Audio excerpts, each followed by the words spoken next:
Hola, mi nombre es José Luis Morales. Gracias, Gustavo, por el espacio en Guía Sociocultural y por el espacio de Yo Te Cuento. Eh, Voy a leerles un cuento de Guillermo que se llama Infierno Grande. Muchas veces, cuando el almacén está vacío y solo se escucha el zumbido de las moscas, me acuerdo del muchacho aquel que nunca supimos cómo se llamaba y que nadie en el pueblo volvió a mencionar. Por alguna razón que no alcanzo a explicar, lo imagino siempre como la primera vez que lo vimos, con la ropa polvorienta, la barba crecida y sobre todo con aquella melena larga y desprolija que le caía casi hasta los ojos. Era recién el principio de la primavera y por eso cuando entró al almacén yo supuse que sería un mochilero de paso al sur. Compró latas de conserva y yerba, o café. Mientras le hacía la cuenta se miró en el reflejo de la vidriera y se apartó el pelo de la frente y me preguntó por una peluquería. Dos peluquerías había entonces en Puente Viejo. Pienso ahora que si hubiera ido a lo del viejo Melchor, quizá nunca se hubiera encontrado con la francesa y nadie habría murmurado. Pero bueno, la peluquería de Melchor estaba en la otra punta del pueblo y de todos modos no creo que pudiera evitarse lo que sucedió. La cuestión es que lo mandé a la peluquería de Servino y parece que mientras Servino le cortaba el pelo, se asomó a la francesa. Y la francesa miró al muchacho como miraba ella a los hombres. Y ahí fue que empezó el maldito asunto, porque el muchacho se quedó en el pueblo y todos pensamos lo mismo, que se quedaba por ella. No hacía un año que Servino y su mujer se habían establecido en Puente Viejo y era muy poco lo que sabíamos de ello. No se daban con nadie, como solía comentarse con rencor en el pueblo. En realidad, en el caso del pobre Servino, era solo timidez. Pero quizá la francesa fuera así un poco arrogante.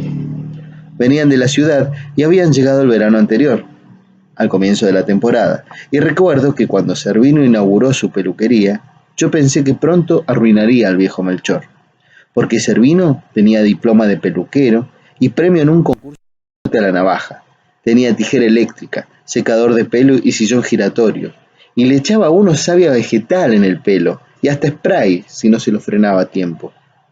Además, en la peluquería de Servino estaba siempre el último, el gráfico, en el revistero, y estaba, sobre todo, la francesa.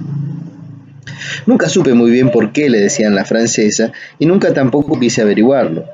Me hubiera desilusionado enterarme, por ejemplo, de que la francesa había nacido en Bahía Blanca, o peor todavía, en un pueblo como este. Si fuese, yo no había conocido hasta entonces una mujer como aquella. Tal vez era simplemente que no usaba corpiño y que hasta en invierno podía uno darse cuenta de que no llevaba nada debajo del pullover. Tal vez era esa costumbre suya de aparecerse apenas vestida en el salón de la peluquería y pintarse largamente frente al espejo delante de todos.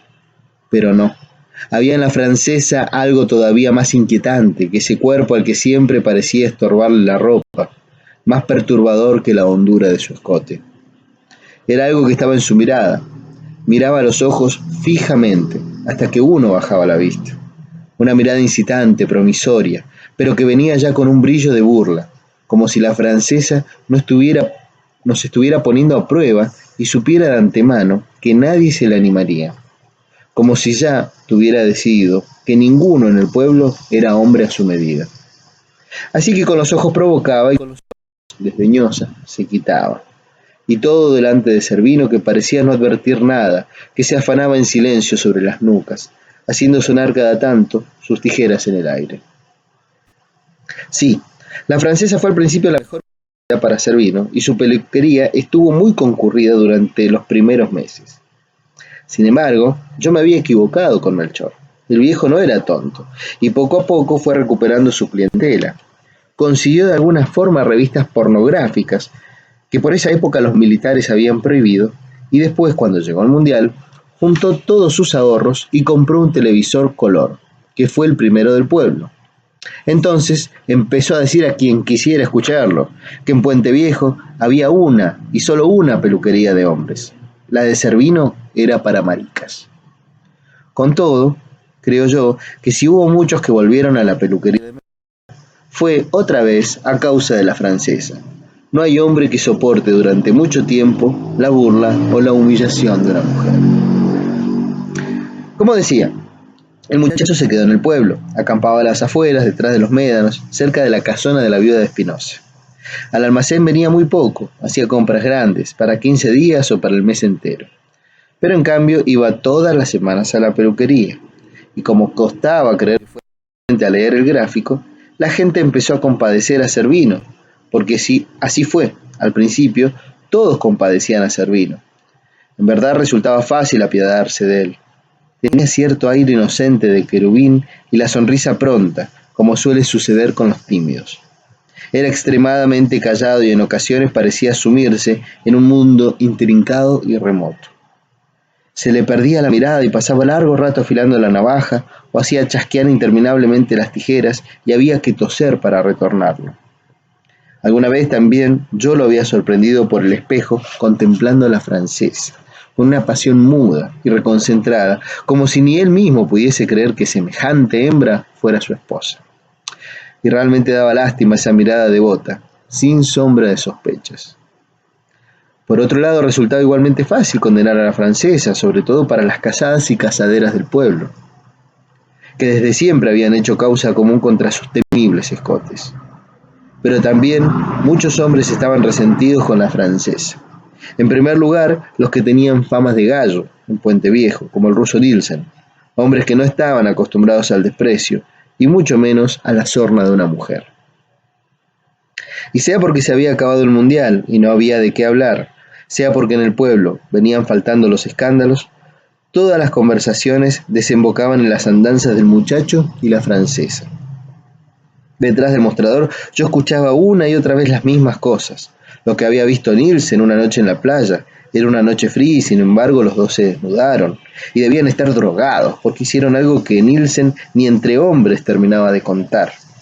Lo que decía la viuda de Espinosa, que desde su ventana siempre escuchaba risas y gemidos en la carpa del muchacho.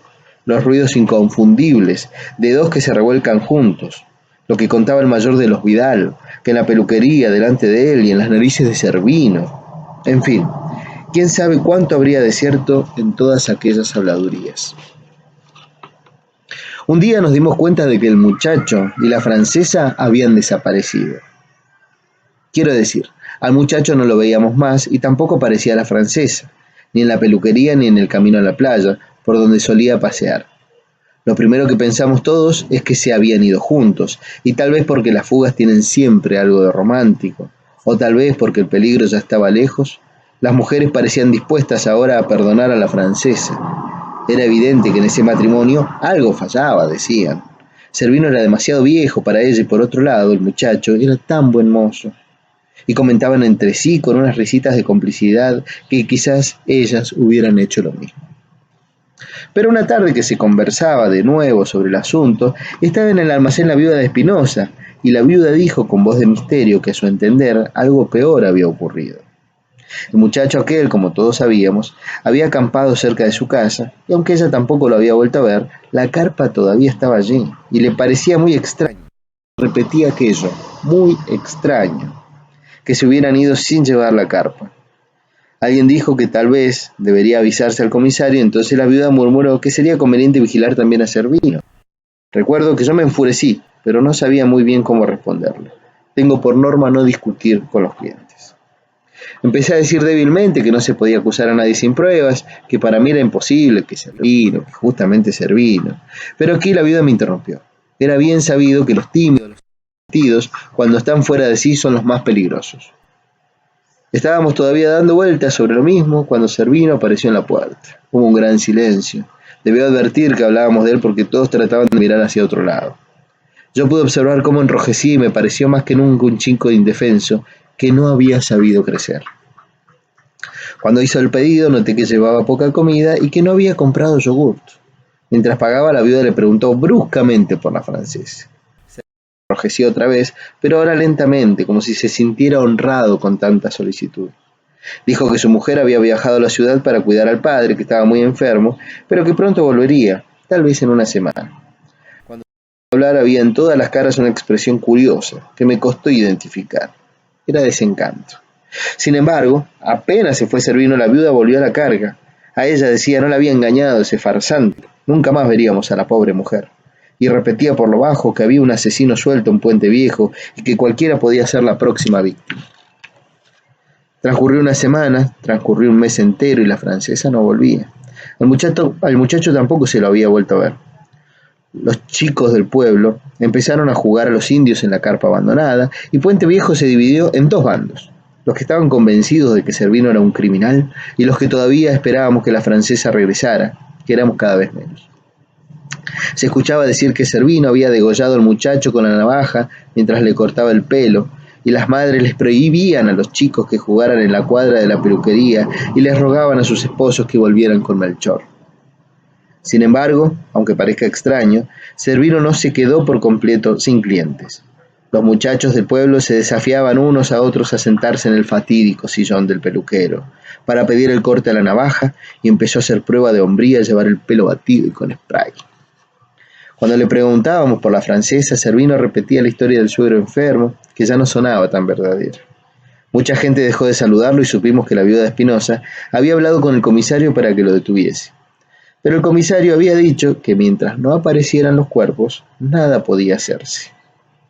En el pueblo se empezó entonces a conjeturar sobre los cadáveres. Unos decían que Servino los había enterrado en su patio, otro que los había cortado en tiras para arrojarlos al mar, y así Servino se iba convirtiendo en un ser cada vez más monstruoso.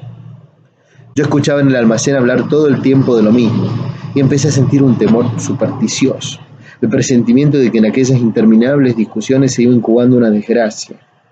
La viuda de Espinosa, por su parte, parecía haber enloquecido, andaba abriendo pozos por todo lado con una ridícula palita de playa, posibilitando que ella no descansaría hasta encontrar los cadáveres, y un día los encontró.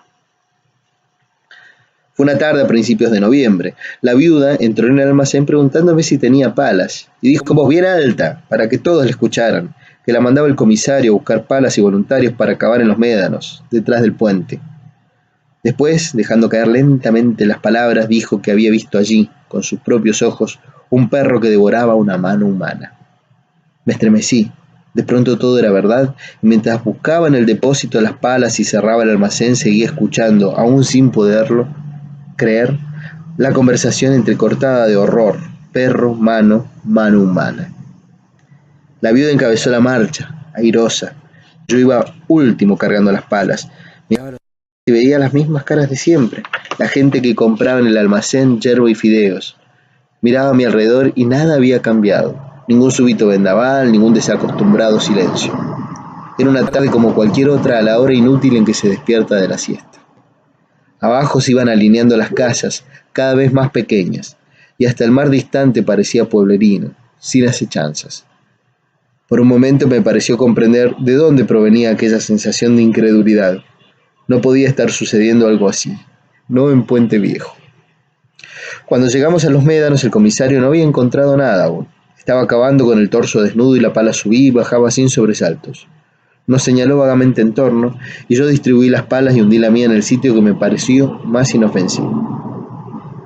Durante un largo rato solo se escuchó el seco vaivén del metal embistiendo la tierra. Yo le iba perdiendo el miedo a la pala y estaba pensando que tal vez la viuda se había confundido, que quizá no fuera cierto, cuando oímos un alboroto de ladridos. Era el perro que había visto a la viuda, un pobre animal raquítico que se desesperaba alrededor de nosotros. El comisario quiso espantarlo a coscotazos, pero el perro volvía y volvía. En un momento pareció que iba a saltarle encima. Entonces nos dimos cuenta de que era ese el lugar. El comisario volvió a cavar cada vez más rápido. Era contagioso aquel frenesí. Las palas se precipitaron todas juntas y el comisario gritó que había dado con algo.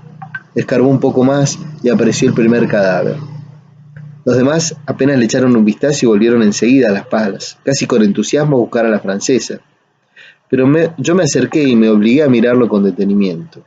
Tenía un agujero negro en la frente y tierra en los ojos. No era el muchacho. Me di vuelta para advertirle al comisario y fue como si me adentrara en una pesadilla. Todos estaban encontrando cadáveres. Era como si brotaran de la tierra. A cada golpe de pala rodaba una cabeza, quedaba cubierto un torso mutilado. Por donde se mirara, muertos y más muertos. Cabezas. El horror me hacía deambular de un lado a otro.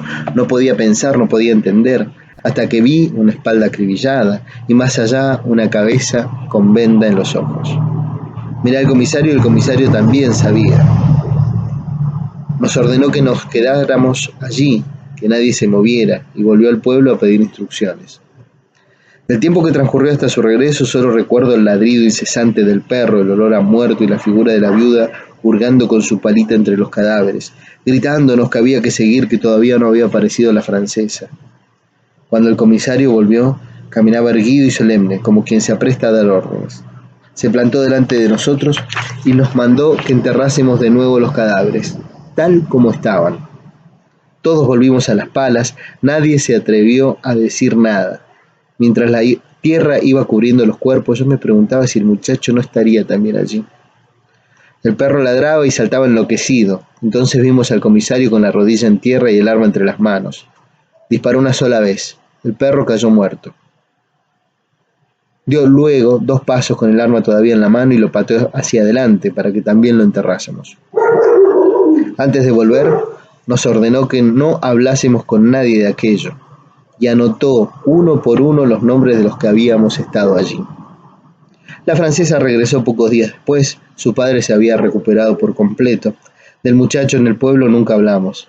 La carpa la robaron, ni bien empezó la temporada.